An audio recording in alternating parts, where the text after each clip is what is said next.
Bismillahirrahmanirrahim. Assalamualaikum warahmatullahi wabarakatuh.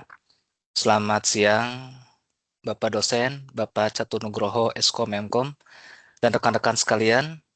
Kami dari kelompok 3 akan mempresentasikan topik cybersecurity bab ketiga yang berjudul The Cyberpunks berdasarkan literatur dari This Machine Kills Secrets. Anggota kelompok kami terdiri dari saya sendiri, Acep Nurul Hakim, kemudian ada Fahri Dedi Utama, Hana Adi Nirwana, Hari Mauladi, Muhammad Hanif, Sony Hermawan, dan Widya Nanda Diah Wijayanti. Pada sesi ini, kami akan mengupas tuntas bagaimana gerakan kebebasan informasi digital ini lahir dan siapa sosok netral di baliknya. Next, slide kedua. Filosofi dan latar belakang Julian Assange Mendax. Langkah ke slide kedua, pembahasan kita diawali oleh tokoh utama gerakan ini, yaitu Julian Paul Assange. Lahir di Australia pada 3 Juli 1971, Assange dikenal luas sebagai jurnalis sekaligus pendiri dari juru bicara platform pembocor dokumen rahasia terkemuka atau Wikileaks. Saat menempuh studi matematika dan fisika di Melbourne University, ia dikenal sangat eksentrik. Ia kerap bekerja tanpa henti di ruang Mathematics Society dan rutin melakukan jumping jacks demi menjaga kebugaran kognitifnya. Namun yang paling krusial, masa studinya membentuk resistensi kuat dalam dirinya terhadap birokrasi akademis serta dominasi militer, seperti keterlibatan pendanaan DARPA di kampus yang ia pandang sebagai ancaman bagi kebebasan pengetahuan.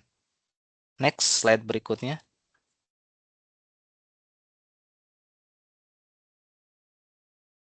Kemudian pada slide ketiga, sebelum mendirikan Wikileaks, ia memiliki rekam jejak panjang di dunia bawah tanah digital dengan nama samaran Mendax. Ia memimpin kelompok internasional Subversivers. Tak main-main, ia berhasil menembus sistem keamanan jaringan raksasa dunia, mulai dari raksasa telekomunikasi Nortel, lembaga antariksa NASA, hingga basis militer Pentagon. Pengalaman peretasan tingkat tinggi inilah yang membentuk ketidakpercayaannya secara mendalam terhadap struktur otoritas yang tertutup, sekaligus menjadi fondasi utama lahirnya ide transparansi radikal melalui Wikileaks di kemudian hari. Baiklah, untuk slide berikutnya akan dilanjutkan oleh rekan saya. Silakan. Baik, terima kasih atas kesempatannya, Mas Acep. Di sini saya akan melanjutkan, yaitu di bagian aturan etis peretas atau Hackers Code menurut Julian Assange. Jadi Assange memegang prinsip dasar peretas, yaitu yang pertama ada tidak merusak sistem, kemudian integritas data, dan membagikan informasi. Aturan pertama yaitu tidak merusak sistem komputer yang berhasil diretas, termasuk menghindari tindakan crash pada server target. Kemudian aturan yang kedua, dilarang mengubah informasi apapun di dalam sistem, kecuali menghapus catatan log pelacakan demi menjaga anonimitas.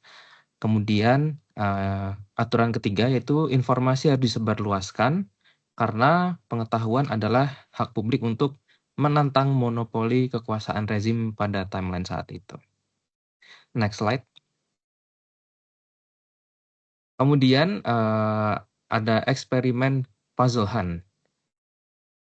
Nah, Assange menciptakan permainan teka-teki logika dan matematika kampus bernama Puzzle Hunt untuk menghibur diri. Jadi pendekatan permainan teka-teki ini kemudian diterapkan sebagai analogi dalam mengelola dan menganalisis dokumen kebocoran Wikileaks bersama timnya. Nah, ini menggunakan pendekatan pemecahan sandi, kutipan terbalik atau Shakespeare, dan faktorisasi prima RSA. Next slide, Kak. Nah, kemudian ada hubungan dengan milis cyberpunks. Assange aktif berkontribusi di mailing list cyberpunks sejak tahun 1995 dengan menggunakan nama samaran yaitu Prof. Nah, MILIS ini menjadi ruang diskusi utamanya mengenai kriptografi, kebebasan informasi, dan penolakan terhadap sensor. Nah, ia mengorganisasi protes anti sensor ini terhadap gereja Scientology di Melbourne untuk membela kebebasan ISP suburbia.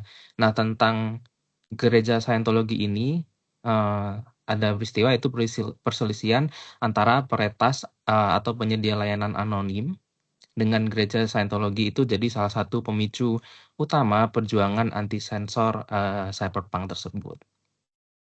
Next slide. Nah, untuk selanjutnya akan dilanjutkan oleh rekan saya, Mas Hana Adi Nirwana. Baik, terima kasih Mas Fahri atas penjelasannya. Mohon izin Bapak Catur dan rekan-rekan semua, saya izin melanjutkan presentasi terkait dengan The Cyberpunks, yaitu evolusi remailer dan anonimitas. Yang pertama, ada PNet yang dikemukakan oleh Jules Vilsinius, yaitu remailer anonim pertama di Finlandia yang menggunakan database pengganti nama yang disebut NYM atau NIM. Sangat populer untuk whistleblowing dan diskusi sensitif, namun pada akhirnya harus ditutup akibat tekanan hukum dari gereja Scientology. Yang kedua ada Mixmaster yang dikemukakan oleh Lance Cottrell, yaitu evolusi lanjutan berbasis Mixed Network rancangan David Chaum, menggunakan enskripsi berlapis dan paket pesan berukuran seragam untuk memotong jejak analisis lalu lintas data. Next. Kemudian perselisihan Scientology. Gereja Scientology menggunakan ancaman hukum yang agresif terhadap penyedia layanan internet anonim, seperti ada ISP Suburbia milik Essence dan juga PNet. Upaya pembungkaman ini memicu kesadaran radikal di kalangan cyberpunk bahwa internet harus dijaga sebagai zona bebas sensor.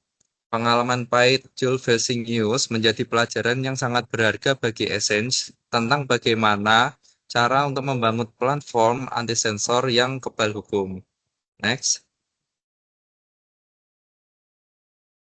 Inovasi kriptografi, yaitu Rubber House, adalah ancaman interogasi fisik. Kriptografi konvensional seperti PGP memiliki kelemahan yang mendasar pada faktor manusia di bawah ancaman penyiksaan. Secara satir, kriptografer menyebut pemaksaan fisik agar pemilik data menyerahkan kunci sebagai rubber house cryptanalysis. Sekuat apapun algoritma matematika enskripsi, rasa sakit fisik akan membuat manusia yang pada akhirnya menyerah dan memberikan password. Baik, selanjutnya, next. Selanjutnya, prinsip kerja Raberas akan dijelaskan oleh teman saya, Bapak Hari Maulati. Kepada Pak Hari, silahkan. Terima kasih Sahana atas kesempatannya. Izin saya akan melanjutkan presentasi Cyberpunk lanjut pada slide lanjutan teman-teman, yaitu prinsip kerja Rubber House. Deniable cryptography. Asalnya mengembangkan Rubber House atau Marutuku agar hard drive dapat menyimpan beberapa lapis kunci enkripsi dengan area data palsu atau pengecer. Tipuan matematis. Pengguna dapat menyerahkan kunci palsu di bawah siksaan. Penyiksa akan mengira seluruh data telah terbuka. Padahal rahasia utama tetap aman tanpa bisa dibuktikan. Jadi teknik kriptografi yang memungkinkan data yang tadinya menyatu atau terenkripsi lalu dipecah atau dideskripsi menjadi dua atau lebih teks biasa yang berbeda, tergantung pada kunci atau kata sandi yang digunakan. Tujuannya memberikan plausible deniability atau penyangkalan yang masuk akal jika seseorang dari pihak luar memaksa mendobrak untuk menyerahkan kunci enkripsi, mereka dapat memberikan kunci palsu yang membongkar data tidak berbahaya. Selanjutnya, sisi gelap dan loyalitas. Alice Henley isn't in for a very nice time of it. Atau she's far more likely to protect her data, menurut Julian Assange. Berikutnya, teori politik Assange dan John Young Cryptome, atau teori konspirasi as dokumen pemerintahan. Esai politik matematika Assange tahun 2006 mendefinisikan organisasi tertutup atau otoriter sebagai sebuah konspirasi komunikasi. Rezim bergantung pada alur informasi internal yang efisien untuk mempertahankan singgasana kekuasaan mereka.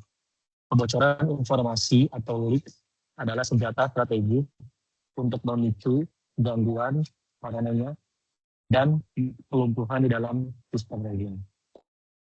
Terima kasih. Presentasi selanjutnya akan dilanjutkan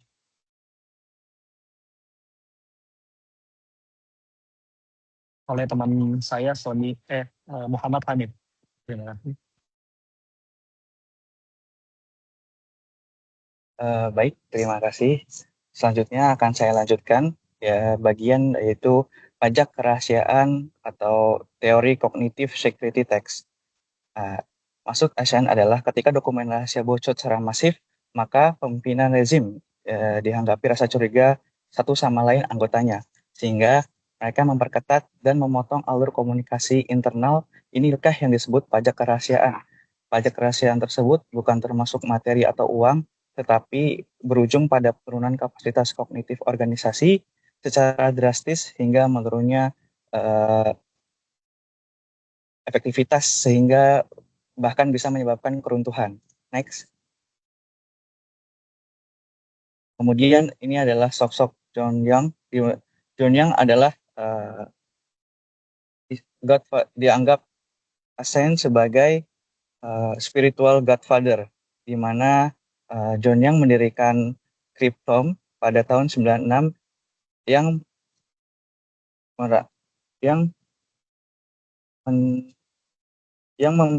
membagikan repositori data intelijen dan dokumen rahasia pemerintah, di mana dia menganggap bahwa dalam internet tidak ada kerahasiaan data dan sebagai media untuk transparansi meskipun dokumen tersebut adalah dokumen pemerintah.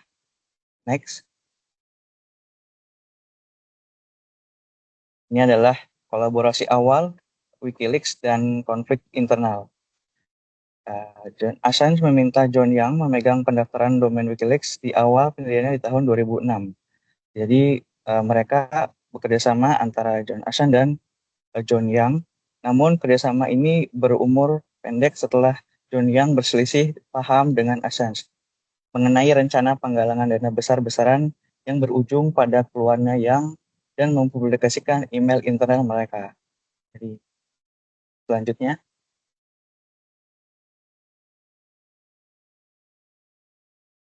Kemudian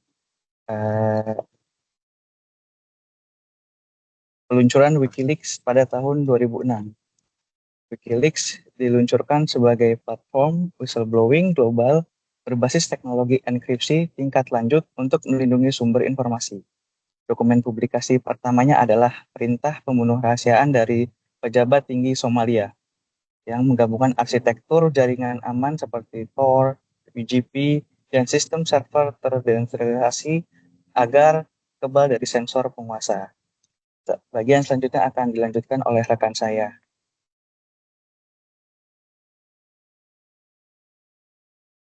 Baik, selanjutnya dari pendirian tadi mengenai peluncuran Wikileaks 2006. Terdapat beberapa kasus yang dituliskan dalam buku tersebut. Yang pertama yaitu kasus laporan Kroll atau decay-nya.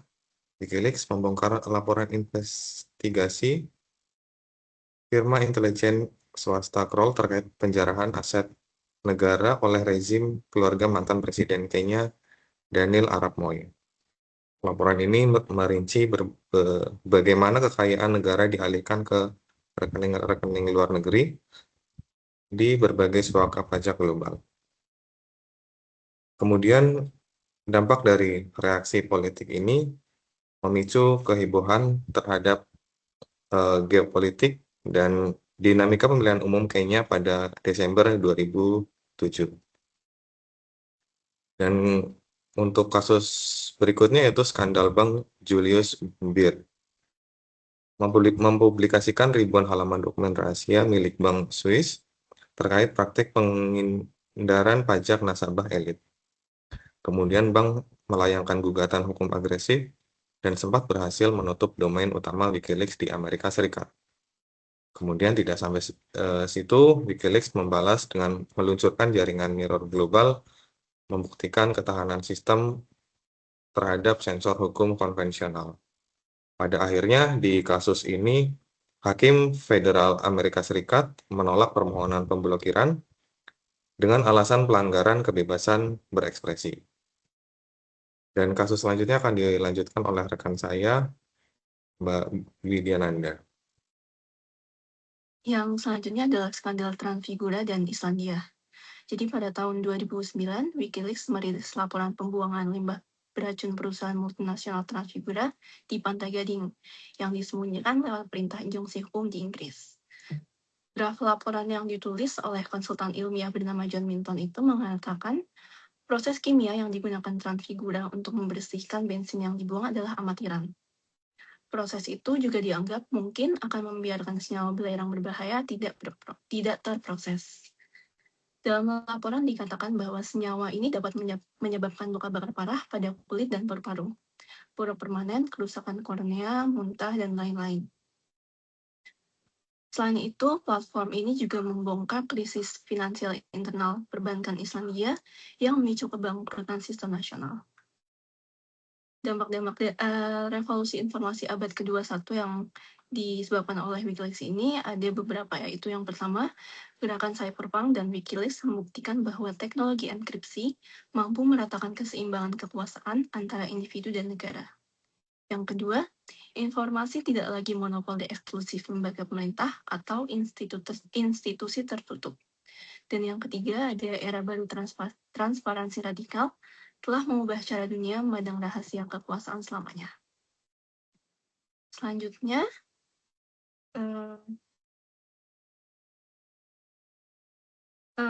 sekian paparan tugas saya bersecurity kelompok 3 materi di Cyberpunks. Mohon maaf apabila ada kekurangan. Terima kasih atas perhatian Bapak dan rekan-rekan. Assalamualaikum warahmatullahi wabarakatuh.